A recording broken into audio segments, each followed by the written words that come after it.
Okay, welcome back to Think Education podcast. I'm Chris Hill, joined by Judith Lemmy, and we are. I put a lot of emphasis on your surname, then. Yeah. Don't mind Da-da-da-da. surname. Ta-da. Yeah. Yeah. Yeah. We're back to have another chat about bits and pieces. We had a guest in our last one with Rochelle Weidenholz. And today it's back to the two of us.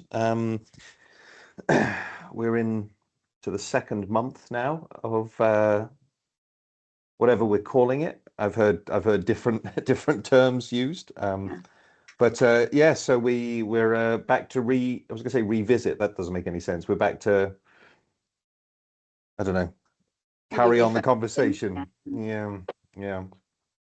We just thought it would be interesting maybe for our listeners, yeah, to hear a little bit about again what it's been like for you and your teams and people and others across the Emirates and across the region as well. But then particularly, obviously, what it's like in terms of education. Some of this will also we're incorporating into our latest book, our Yep. core of the trilogy, as we're saying. Thank you, Terry Pratchett. But just so that we can be, visiting this as we're sort of going through. We didn't think that probably people will want to know this on a weekly basis. What shirt is Chris wearing today, sort of difference, or where's Judith been? She's going here, she's going there, she's going everywhere, within a radius of where she lives, of course. Mm-hmm. In a car or on a train, she's lucky. But no, we just thought, we started talking, didn't we, when it was the first week and this had just began, and we were talking about then, what it's like in terms of managing change during times of challenge, managing change in terms of times of potentially a crisis, what that crisis might look like, what level of crisis it is. We seem to sometimes have lots of these different ones, and at a certain point you think, well, I thought I was in a crisis, but now I've realised I really am in a crisis. So we just thought it might be worth reflecting, didn't we, on some of the things that we talked about and some of the themes that have come up that, as I say, we will be incorporating into our book. But some of them that came up right at the beginning, didn't they, around communication, around the importance and power of the community and of networks, around leadership, and around different aspects of those kind of things that cut across each other as well. Of course, they're not sort of discrete items. So it's sort of interesting to hear a little bit maybe from you about how some of those are progressing, whether they are, whether they aren't, and indeed what is happening with your university and other universities within your locality or within the region. We did have then initially have a move online, and what's happening with that, and maybe with some of the other educational establishments as well, and schools. So what's it like today with you, Chris? Hill. Yeah, it's surreal, I think, is kind of because we, on a personal level, you engage quite frequently with people, both domestically and family and friends you have kind of further afield, and the conversations you might have with people abroad are, well, when are you leaving? When are you getting out? What's your plan B? When, which are, I mean, they're valid questions, right? You look at the international news and you think, well, um, and many conversations that you have with people who are here and are local, and it's a case of just, just getting on with life.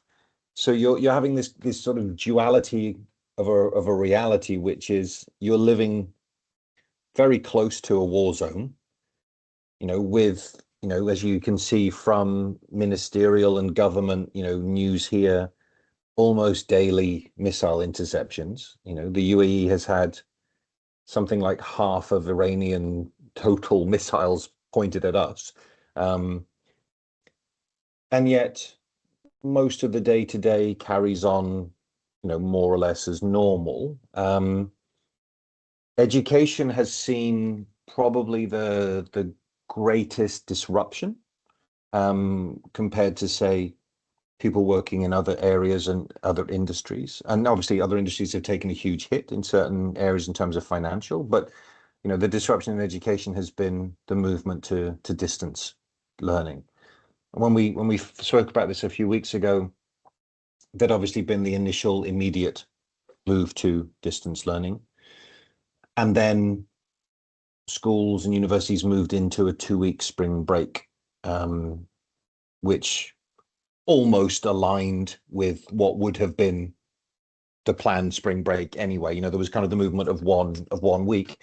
And so that gave a 2-week, I was going to say grace period, but like a 2-week period in which there wasn't any online learning. Institutions could then kind of think and group and plan about, well, what's the next stage, and then that became there's going to be another 2 weeks of online distance learning, with reviews. And again, this is all coming from the governing ministry body, so these are not decisions that schools or universities are making individually. This is coming from the governing structures. And then that has now been, at school level, been extended until April 17th, pending review. But most universities, because of the timing, we are in April and the lead up to exams, most or a majority of universities have extended the online learning until the end of the semester, which is sort of the early part of May. And that decision has been made with the students in mind. So the need to create some stability for the students so that they're not, every Wednesday or Thursday checking to see what's going to happen and how that's going to mean in terms of going back. Many students will not be in the country. They may have been out of the country during the break. This gives them the stability to be wherever they are and to carry on with the learning mode. And as I said in previous conversations we've had, our national and Emirate digital infrastructure is in place, right? So there's not this is not a concern about how you can practically, or from an equipment perspective, manage this, right? Notwithstanding, of course, students, isn't there, and people, it's something that therefore means that all students can access it. Yes, also, yeah. You don't have a situation where some have this and some don't. Sure. No, absolutely. I mean, there'd been conversations, obviously, as there always are, about hybrid. Because and that's a thing, isn't it? When you're in these types of realities, you do explore and discuss all possible permutations, because you want to ensure that there is a flexibility there, that you are looking to address the needs of the student, the need of the learner, the need of the teachers, right? And then, of course, the family reality, because in some cases, indeed many cases, you're going to have teachers, professors whose children are also studying at the same time. So you've got multiple things happening in the same kind of space. So yes, of course, you explore these options, but ultimately the decisions that have been made and that are being made have been made with the safety and the learning experience of the student at the front. And then obviously what immediately accompanies that is the safety and security of all the people involved, teaching staff, administrative staff, support staff, facilities management, everything around. And so from that perspective, we as a university, we as an education community, we are in line with what would be the governance structure, but also what would absolutely be the student duty of care, underpinned by a digital infrastructure that allows you to do this. Now, what we've seen, so from that perspective, it's disruption in terms of you've changed the mode of delivery, right? So you've altered the social infrastructure, you've altered that, but you've still remaining within a capability that allows you to teach and to maintain the quality and the learning outcomes, if not the social engagement, obviously, of the student physical classroom. But what we've seen in the last couple of days at the school level in particular is the cancellation of the IB and end of term exams, which obviously will have a much bigger disruption. And again, has been done because these are all motivated by safety concerns, right? These are not decisions taken lightly. The material that we've been reading that's been publicized, is our Ministry of Education here has been in discussion with universities around the world to ensure that IB students, final exam students, would not be disadvantaged because of this, but there are ways in which it can be balanced. So again, when you talk about managing, did that happen during COVID as well? It's funny. I can't remember. No, I was just wondering. Given that COVID ran over the same period of March through to September, for us particularly with a very heavy lockdown, I suppose it must have had an impact. But actually, that's an interesting point. I don't know. I also, our exams, the faculty that I was working for during COVID, we didn't have exams, so they're final assignments, and our daughter wasn't yet in school, so it wasn't that thing when it's not on your immediate radar. But that's a good point. But what I was going to say is that these decisions, when you talk about managing change, and you talk about leadership, in that it's a case of saying we have to do A. Yes. And as in there's no it's not even a conversation really. A has to happen, but the knock-on effects of A we have to consider. It doesn't mean that we won't take the decision to do A, but we have to be aware that the knock-on for, and this is not just the UAE, we've seen this now, the IB examinations, you're talking about almost the entire GCC have cancelled. So you're talking about a significant student population. And so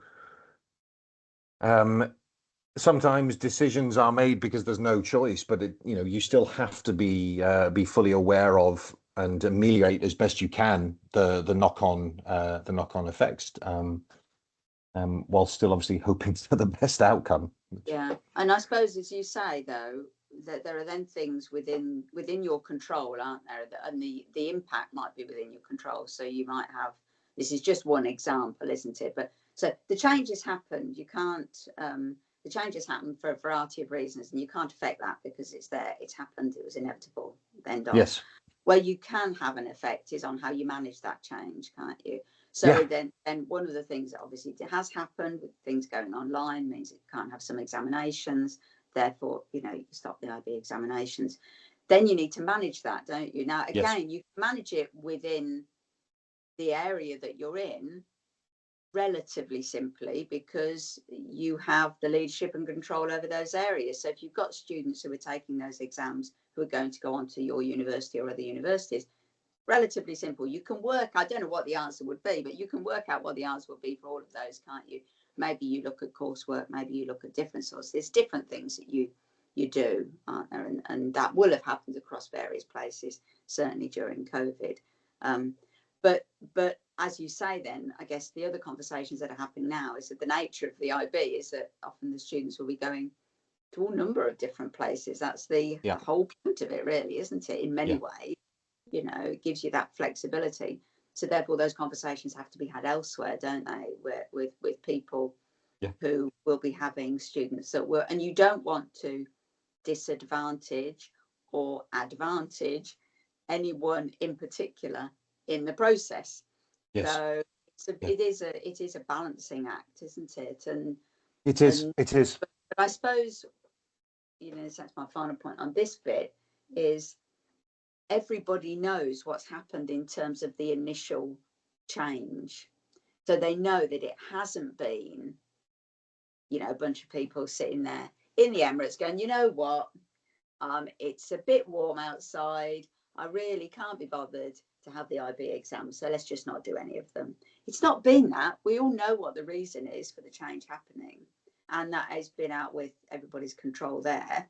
And so, so therefore, everybody's looking at trying to find a solution in terms of managing it, aren't they? And Yes. and that's just the situation that you will find yourself in, and therefore the students will find themselves in as well. Absolutely. Absolutely. I mean, obviously, the group of kids who are at this level now were also massively impacted by COVID. Right. So their high schooling career has been one of disruption. But yeah, it's an interesting point, about you don't want to advantage or disadvantage, because of course that's absolutely true. And I remember reading stories during COVID where it was a case of, oh well, we'll give. None of this was in the Emirates; it was kind of coming out of Europe. We'll give all the students a sort of a 7 score as kind of well, they came out of COVID, so we can't examine them. We can't. So we'll kind of put them in the. You think, well, on the one hand, you think, right, yeah, you don't want to disadvantage, but also it's not an accurate, reflection. And the interesting thing is that this is sort of, I think, leading us to a bit of a broader conversation about authentic assessment, and the way in which we can assess the validity of online assessment, proctoring, the use of ethics. It's part of a much, much bigger conversation about the sort of the fundamental pedagogy of how we not just teach, but how we assess students, particularly as we start moving more and more towards skills agenda, we move more and more into the world of AI and the conversations around that. It will be interesting to see what emerges from this, in the sense that after COVID, we moved into a digital readiness, whether or not we fully accepted it, but the capability had been built up in terms of the tech, and in many cases in terms of the teaching capability. It'll be interesting to see the extent to which we reshape our understanding of this type of engagement, this type of assessment, so that we are future ready for when this happens again, in whatever form it takes, right? I mean, we're talking about the same educational reality as a result of two massively different occurrences. Yes. But it'll be, so it's, trying to see the silver lining within what is a horrific mess for many students. And I don't say that in terms of the way in which the leadership is organizing it, but just the reality of how it impacts them. So as you say, you can manage it up to a point, and you can mitigate up to a point, but you can't take away the personal response, or the personal reaction to, I was gearing up to finish my high school career in a certain, whether I wanted to do the exams or not, right? But it was building up to a certain point, and now that moves. And I look at been reading quite a bit recently about the home, obviously, because they're sort of branding it homeschooling, right? And it's like, well, that's not actually true, right. But the kind of the schooling from home, and where certainly in the few weeks we've been now engaged with it, the efficiency that I see within my daughter's experience, for example, when she's in a primary school, the efficiency of the teachers is getting better and better every day. Yeah. The student levels of engagement as it becomes normalized. The little games that they introduce to create engagement and activity, right? It's becoming, this is what we do. Right. And so that repeated capability development is good to see, but the socialization at the young age is critical, right? So you can't replace. Because you had touched upon that previously, and you were just mentioning about the social infrastructure and how that has changed, and social engagement. And I did just briefly want to ask you about that, actually. Obviously that you have that, you will have students, won't you, as well, who will have come to university, come to the Emirates to study there, and they will, for a variety of reasons, won't have gone home. They might not be able to go home. They might, Yeah. there'll be lots of different reasons, won't there? But some of them, they won't have gone home. So it'd be interesting just to, get your thoughts on that from maybe a university level perspective for some of the students who find themselves now sitting in their dorms, wondering what's going on, and maybe other students within the education system and younger students. Now, interesting what you've just said then, therefore, how, teachers are incorporating this into the learning spaces as well. But are there actually spaces that are organised, for want of a better word, for students out with the formal learning environment? These are people who I know, by and large, although again this leads into a different question, in different environments you will have some students who can access the technology and where the digital capability is there for everyone, and but for some you will not have that, won't you? Now, it's not to the case, I would have thought, for 99% of those within the area that you're in, but there obviously will be for some others. But just for the primary bit to begin with, what about the social infrastructure and engagement? So what we have here is a marked difference from COVID, right? So the movement is not restricted, certainly not in Dubai, which is really all obviously I can talk about. We do receive mobile alerts if and when there is missile activity. These are government controlled. They are then reported in the news. They are, very open, and they are seek shelter, very clear guidelines, very clear safety regulations. But it's not the same as in COVID, where you couldn't go outside at all, right, for a period of time. Or not without very specific permission to do certain things, etc., and then gradually with guidelines.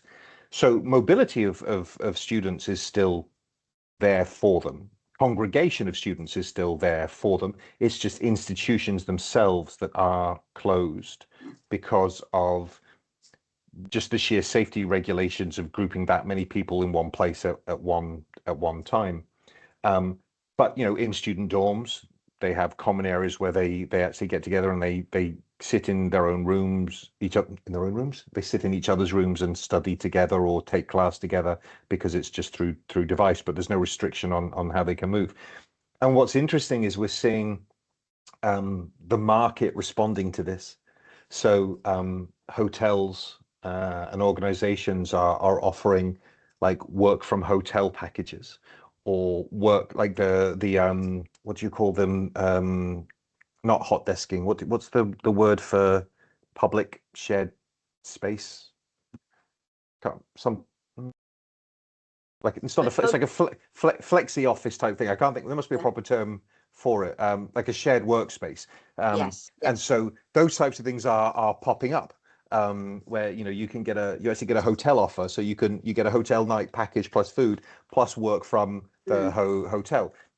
It's not the students are taking up those opportunities, but there are plenty of places around the city where these sort of workspaces, obviously under all safety regulations and guidelines, but allowing people to recreate or engage. And our university, as I'm sure a lot of, if not all other universities, the students are still here, and we talked about this in the last podcast, right? They're still part of our community. We still have a responsibility. We're still checking in on their dorms. We're still engaging with them. It's not that they, the door's been closed and we've forgotten about them.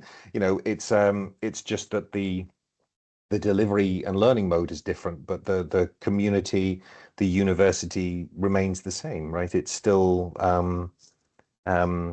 and making sure that the student voice is engaged in decisions as to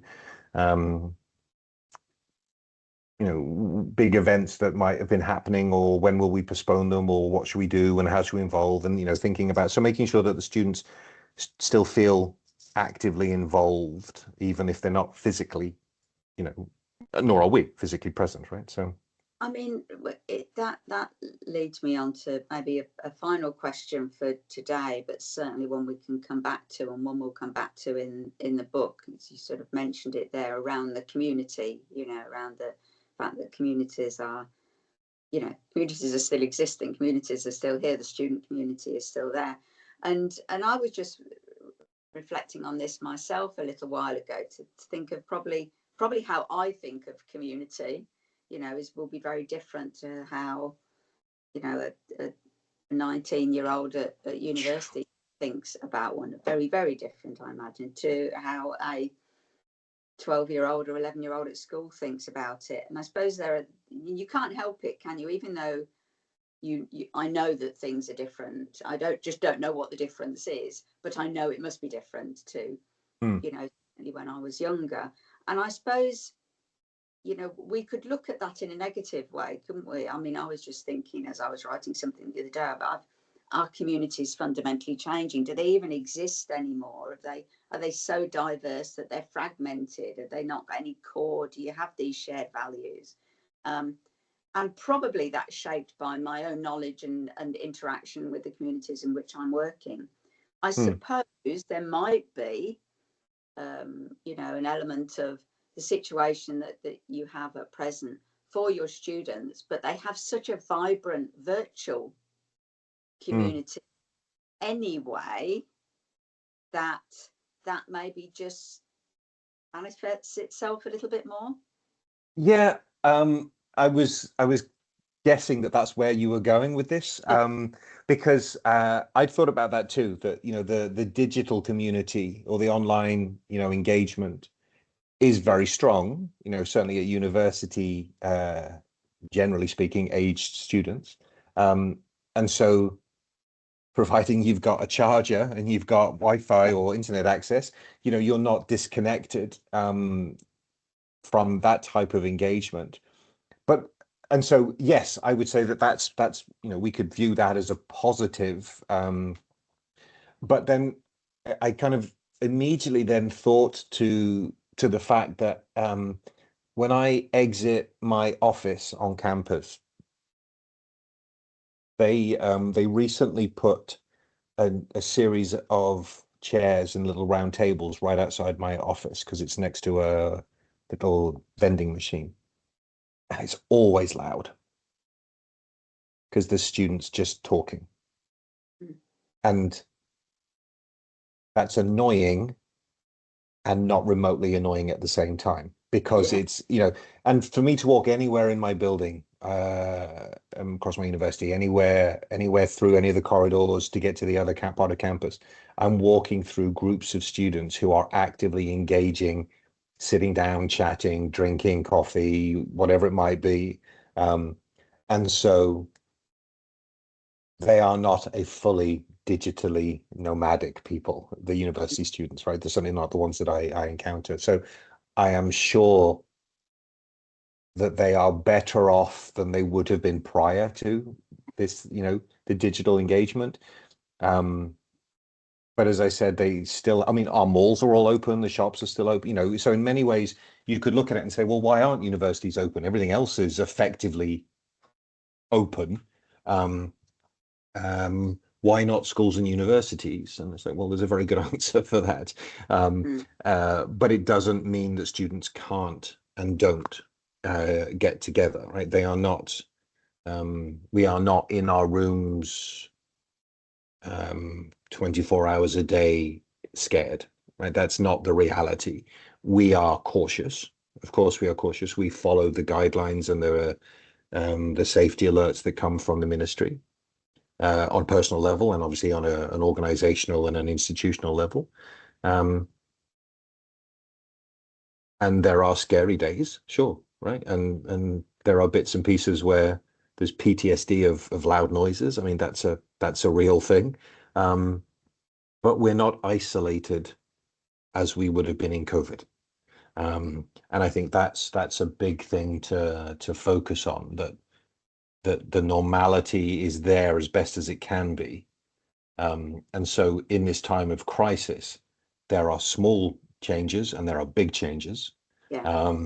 And they are made, in relation to the mitigating factors, the driving forces, and the impact that, not doing it would have, right? So it is a measured response. And I think that that's a big part of leadership, and it's a big part of how you communicate that, right? It's as any parent or teacher or manager knows, right? There are certain things you have to say, there are certain things you have to do, and there are certain repercussions for these sorts of things, right? So yeah, it's I think the sense of community, I think you're right. I mean, I think that's something really interesting to explore, like what is a community, and who are we to say that the digital community is of any less value than the face-to-face, right? If you, the individual, get out of that collective what you need, then great, right? Then it's served its purpose. Yeah, so yeah, it's it's surreal. Some things are very, very normal, and some things are very, very different.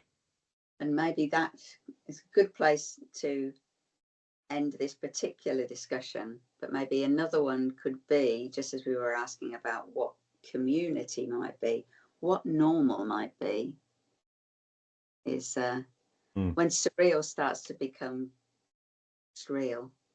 Yeah, yeah, normal yeah. change, doesn't it? And as you say, you've got a lot of students that will have come through the COVID years and now be having this experience. So for them, normal is that, the majority of their educational lives will have been in what we think of as not a normal situation. But for them, that will have been virtually their educational life. Yeah. Yeah. So maybe it makes them a lot more resilient. Maybe it makes them lots of different, there are positives in all of these things, aren't there? But what is for sure is that things are certainly not as simple as we ever thought they might have been, even though they probably weren't then either. Yeah. And with distance, we'll look back at it and say, well, we handled that really well. Absolutely. And what did we learn from, and what did we learn from that? And how do we move forwards? Yeah. Because what is going to happen next? Because for the sure thing is that something will happen. Things always happen. Yeah. But it is just how you manage it and how you deal with it, isn't it? It would be great maybe to also get some students on to have a little chat to us about how they are finding things, how they are and how they do in a normal situation interact with each other, have those water cooler moments that we would always say, or the fact that you can only have spontaneous conversations and a community support if you're walking around. Well, maybe that's not the case, and maybe that's why when you're out and about you see so many people of a certain age in particular, on their phones or on technology so much. Maybe that's what they're doing. I have no idea. Maybe I should ask them. Not randomly as I'm walking around, possibly. But that way restraining order lies. That's right. Yes. So I won't be doing it on the streets of Holborn. But although if you carry a clipboard and it just looks like you're part of a study. Yeah. She's old and she's got a clipboard. She looks pretty, inoffensive. We'll answer her questions, bless her. Yeah. But no, it's absolutely agree. I think we should have conversations about community. I think we should have conversations about further engagement. We should have conversations about these types of issues, that particularly from the different perspectives. Yeah, that would be really fascinating to come and share that. Yeah, everything's personal, everything's contextual. Yes, so there we are. We're still here. We're still thriving and surviving, just under unusual circumstances. Yeah. And on that note, until next time.